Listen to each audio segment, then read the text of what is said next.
बिस्मिल्लाहिर्रहमानिर्रहीम। अस्सलाम वालेकुम। उम्मीद करता हूँ तमाम स्टूडेंट्स खैरियत से होंगे। तो स्टूडेंट्स, जैसा कि आप जानते हैं कि स्टैटिस्टिक्स का हमने चैप्टर नंबर 3 शुरू किया हुआ है, जिसका नाम है मेजर ऑफ सेंट्रल टेंडेंसी। तो स्टूडेंट्स, लास्ट वीडियो में तो हमने मेजर ऑफ सेंट्रल टेंडेंसी को डिस्कस किया था और साथ एवरेज को डिस्कस किया था। इसी तरह अब एवरेज की कुछ 5 टाइप्स थी जो हम बारी बारी इसको डिस्कस करेंगे। तो सबसे पहले जो उसकी टाइप्स है उसका नाम है अरिथमेटिक मीन। इसको मीन भी बोला जाता है और मीन के साथ इसको डायरेक्ट मेथड भी कहा जाता है।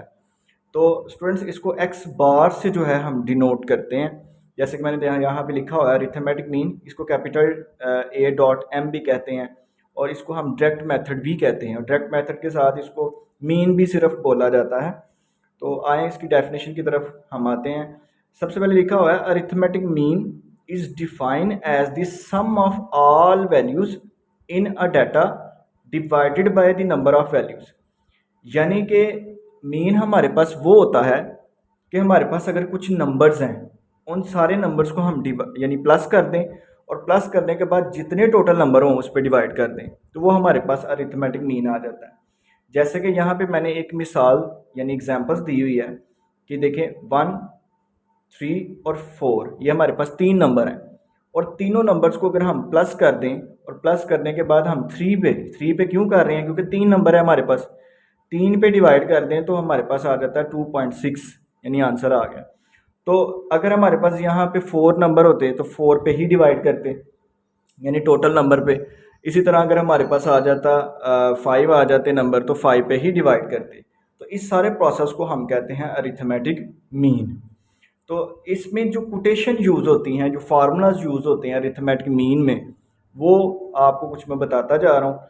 जिसमें सबसे पहले ये जो आपके सामने जो सिंबल नज़र आ रहा है, तो स्टूडेंट्स ये सुमेशन का सिंबल होता है।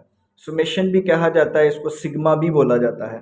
तो स्टूडेंट्स, सिग्मा का जो मतलब है यानी ये क्या होता है, सम ऑफ ऑल ऑब्जर्वेशन वैल्यूज़। यानी जो हमें गिवन वैल्यू या गिवन डाटा जो हमें क्वेश्चंस में दिया जाता है स्टूडेंट्स, उसको हम उनकी तमाम वैल्यूज़ को अगर हम सम कर दें, जमा कर दें, तो उसको हम सिग्मा या सुमेशन बोलते हैं।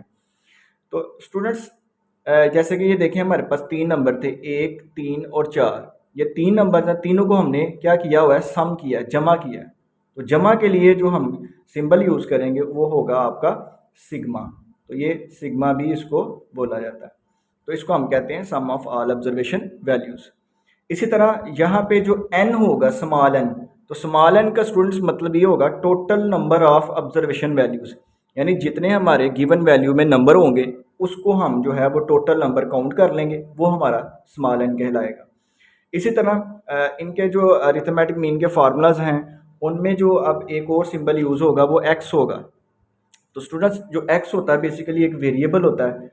इसी तरह x बार जो है, इससे हम अरिथमेटिक मीन को डिनोट करते हैं, उसका सिंबल जो होता है वो x बार होता है, तो इसको x बार बोला जाता है। इसी तरह हमें ग्रुप वाले जो क्वेश्चंस होंगे उनके लिए फ्रिक्वेंसी चाहिए होगी, तो जिसको जहाँ पे f होगा उसका मतलब होता है फ्रिक्वेंसी। तो फ्रिक्वेंसी बेसिकली हमारी तादाद होती है। जैसे total number of students in class, class के अंदर जो टोटल स्टूडेंट्स होंगे वो आपकी तादाद होती है। इसी तरह जो जितनी भी काउंटेबल वैल्यूज़ होंगी उसको हम फ्रिक्वेंसी कहांगे। तो स्टूडेंट्स, जो अरिथमेटिक मीन है इसको दो यानी हल करने के मेथड होते हैं। एक हम फार्मूला होता है अनग्रुप के लिए और दूसरा होता है ग्रुप के लिए। तो स्टूडेंट्स, अनग्रुप जो होता है ये बेसिकली नेक्स्ट वीडियो में मैं आपको तफसील से बता भी दूंगा, लेकिन फिर भी मैं आपको बताता चलूँ। अनग्रुप बेसिकली जिसमें सिर्फ एक वेरिएबल होता है। तो वेरिएबल स्टूडेंट्स क्या होता है, जैसे कि यहाँ पे मैंने x का लिखा हुआ है वेरिएबल। तो वेरिएबल ऐसी चीज़ें आप कह सकते हैं जो वक्त के लिहाज से तब्दील होती रहती हैं, चेंज होती रहती हैं। तो जो तब्दील और चेंज होती रहती हैं, जैसे मिसाल के तौर पे हाइट है जो वक्त के साथ चेंज होती रहती है, तो उसके साथ वेट भी चेंज होता है। इसी तरह टेम्परेचर भी इसकी मिसाल है। तो बहुत सारी इसकी मिसाल मौजूद हैं।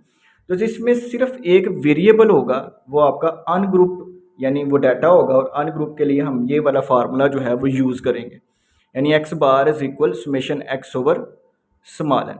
इसी तरह ग्रुप के लिए जो होता है स्टूडेंट्स, वेरिएबल प्लस फ्रिक्वेंसी होती है। यानी वेरिएबल के साथ अगर हमें फ्रिक्वेंसी दी गई है तो हम क्वेश्चन नेक्स्ट जो वीडियो से उसमें क्वेश्चन भी करेंगे ताकि आपको ये जो कंसेप्ट है क्लियर हो जाए।